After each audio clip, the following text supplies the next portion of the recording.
Chris Bumstead. All right, do it.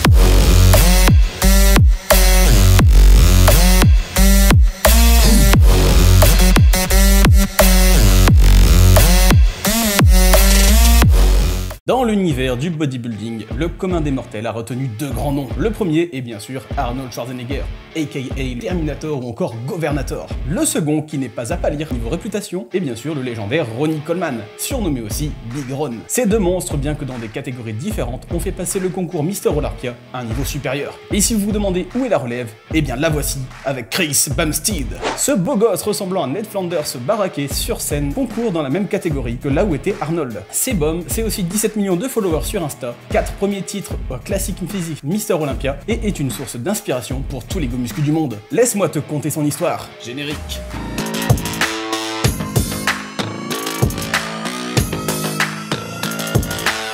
Salut, moi c'est Sam et je suis là pour t'aider à passer de lambda à Sparta. Aujourd'hui, je suis là pour te raconter la vie d'une source d'inspiration, à savoir Chris Bumstead. Si tu veux plus de vidéos de ce genre, éclate le bouton like et c'est parti. Chris est né le 2 février de l'an 1995 au Canada, à Ottawa pour être plus précis. Il va grandir là-bas et dès son plus jeune âge, pratiquer plusieurs activités sportives comme de l'escrime, du football américain, du baseball, du basketball ou encore du hockey. Il se met dès ses 14 ans à la musculation pour une prise de masse de l'espace. Il va passer en l'espace de 3 ans de 77 à 102 kg. Imagine-toi qu'à même pas 18 ans, le gars fait 1m85 pour 102 kg de muscles. Si ça c'est pas une belle bête, je sais pas ce qu'il faut. La suite de l'histoire, on la doit en partie grâce à la fréquentation de sa sœur, Melissa. Non, ne pleure pas, car elle sort avec un gars plutôt balèze. Il s'agit de Yann Vallière, un mastodonte au physique énorme. On peut sentir les repas de famille riches en testo à parler culturisme, soulevage de fonte, enfin t'as capté. De fil en aiguille, Yann va devenir le coach de Chris, le prendre sous son aile. Alors, est-ce qu'il a fait ça pour se faire bien voir de sa belle famille? On ne sait pas, mais en tout cas, à l'heure actuelle, il est toujours présent afin de le coacher. Il fait également découvrir à Chris l'univers du bodybuilding et lui permet de participer à ses premières compétitions en 2014, à tout juste 19 ans. Après avoir participé à ce tout premier concours, il monte sur la plus haute marche du podium des championnats du Canada en 2015 dans la catégorie junior. C'était comme si Chris avait un talent inné pour poser et performer sur scène, et c'est la clé de son succès, présent et futur.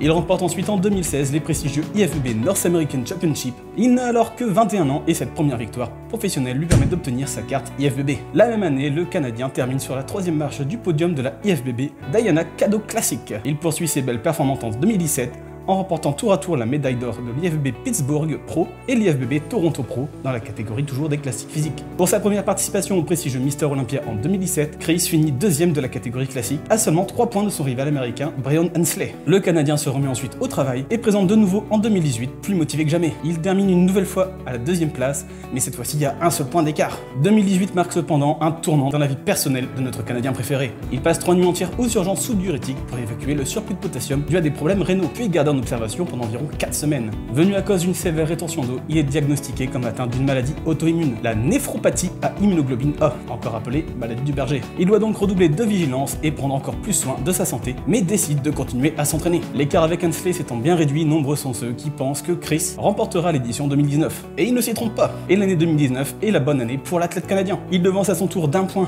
le culturiste américain Brian Hensley et devient par la même occasion Mister Olympia. Cette performance est d'autant plus impressionnante que le Canadien fut opéré d'une hernie discale quelques mois auparavant et que ce Golgoth n'a que 24 ans. Il a d'ailleurs tenu un émouvant discours à la suite de cette victoire. Vous pouvez la retrouver facilement sur YouTube en tapant Chris Bumstead, Just Don't Quit. Il explique qu'à l'annonce de sa maladie, son monde s'était effondré et qu'il pleurait dans sa salle de bain, mais qu'il avait décidé de se relever et de tout donner. Et donc cette victoire est une victoire, non seulement pour le titre, mais aussi une victoire sur lui-même car il a su traverser les moments les plus sombres de sa vie et continuer à avancer vers ses rêves. Je ne le connais pas personnellement, mais Chris est connu pour être quelqu'un de humble, sensible, drôle et en même temps de déterminé, motivé et motivant. Chris Bumstead est aussi un fervent défenseur de la santé mentale et utilise sa plateforme pour sensibiliser et soutenir ceux qui luttent contre des problèmes de santé mentale. Il partage ouvertement son propre parcours et encourage les autres à chercher de l'aide lorsque cela est nécessaire. Mais revenons à nos moutons. Chris va renouveler ses exploits aux éditions de 2020 et 2021, qui assurent donc 3 années consécutives au titre de Mister Olympia. Je pense que quand la vidéo sortira, cela fera déjà au moins 7 mois qu'il a remporté son 4e titre, en décembre dernier. Il est aujourd'hui l'une des plus grandes stars du bodybuilding et devrait continuer à remporter de nombreux titres lors des prochaines années. Il a d'ailleurs déclaré qu'il voulait faire mieux qu'Arnold, qui, je le rappelle, concourait dans cette catégorie à son époque. Chris a souvent mentionné qu'Arnold Schwarzenegger était l'une de ses plus grandes sources d'inspiration et qu'il cherche donc à incarner le physique classique et esthétique des bodybuilders des années 70, dans la lignée donc d'Arnold Schwarzenegger. On notera également que malgré ses premières places, Sebum garde une grande proximité avec son rival et ami actuel, Ramon Dino. Aujourd'hui, le bodybuilder canadien mesure 1m85 et pèse entre 107 et 118 kg, selon qu'il soit en compétition ou en off. Du côté de ses mensurations, son tour de poitrine est de 130 cm, son tour de taille 76 et son tour de bras 51 cm. Bien évidemment, il n'est pas naturel. Il a d'ailleurs sorti une vidéo sur sa chaîne YouTube où il donne sa cure, mais cette vidéo a fait un peu polémique, dans le sens où il prendrait sans doute bien plus de choses qu'il ne le dit. On n'est pas là pour savoir si c'est vrai ou faux, mais garde juste en tête que tu n'auras jamais son physique avec de la créatine. Il a également eu des déboires avec la police, qui, d'après un rapport, a intercepté un gros colis à destination de l'adresse de Chris, à Palm Beach, censé contenir des vitamines, des huiles de massage et un t-shirt, mais qui contenait en réalité plusieurs flacons de stéroïdes comme de la propionate de desto, de la propionate de drostanolone, du trenbolone acétate, de l'oxandrolone, du mestérolone, du stanazolol. Tu peux bien évidemment cliquer sur le bouton s'abonner pour avoir un boost de testo et de masse sèche, et en prime ça récompense le monteur et moi-même pour notre taf. Alors, Daddy Sebum compte 17,3 millions de followers sur son compte Insta et 3,16 millions d'abonnés sur sa chaîne YouTube. Il y partage son quotidien avec sa communauté, que ce soit ses séances d'entraînement, sa diète, les coulisses des concours auxquels il participe.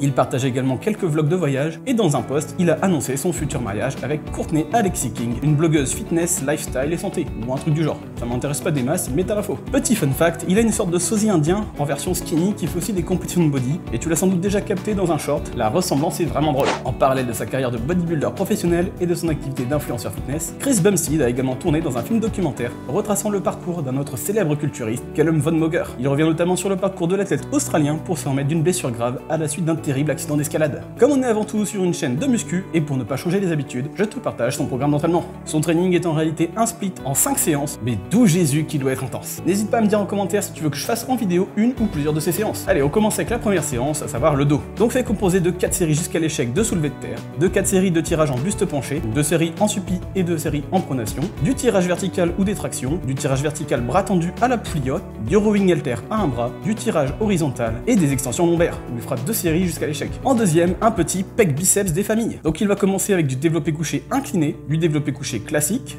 de l'écarté avec halter, des pompes jusqu'à l'échec, de l'écarté à la poulie vis-à-vis haute, du curl biceps à la barre, du curl biceps aux haltères en prise marteau et du curl biceps à la machine. La troisième séance, les ischios et les fessiers. Il commence par du leg curl couché, puis du soulevé de terre jambes tendues. Ensuite, du leg curl debout à une jambe à la machine, du hack squat et du kickback à la poulie debout. Celle-ci était un peu light par rapport aux autres d'ailleurs. La quatrième séance pour les épaules et les triceps va être composée d'élévation latérale, de développé militaire, d'élévation frontale, de dips, de face pull, de tirage menton, de barre au front et d'extension de poulie haute. Et une dernière séance jambes pour la fin, focalisée sur les quadriceps. Il entame sa séance par du leg extension et enchaîne avec 8 séries de squats. 2 séries lourdes et 6 séries avec moins de poids. Avec 8 séries de squats précédées par du leg extension, c'est notre quad phaser qui doit être fier de cet entraînement. Ensuite, il va enchaîner avec de la presse à cuisse et des fentes avant avec halter. Niveau de diète, il mange plus ou moins comme tous les go muscu, donc œufs, avoine, viande blanche, poisson blanc, riz, patates douces et légumes à gogo. La seule différence, c'est qu'en prépa, il monte jusqu'à 5000 calories. Tu te rends peut-être pas compte, mais 5000 calories de burger pizza, c'est déjà galère alors que c'est blindé de gras, mais 5000 calories de viande maigre et autres plats riches en protéines et pauvres en calories de manière générale, ça doit être vraiment une galère à tenir tous les jours. En résumé, Chris est quelqu'un de passionné avec une image sur les réseaux sociaux travaillée et qui continuera certainement à aller très loin. Je mets en description un documentaire d'1 heure dont je me suis inspiré pour cette vidéo, ainsi que de quelques articles. Si la vidéo t'a plu, comme d'hab, partage à tes potes pour pimper les stats de la chaîne, qui est encore à ses débuts, et à la semaine prochaine.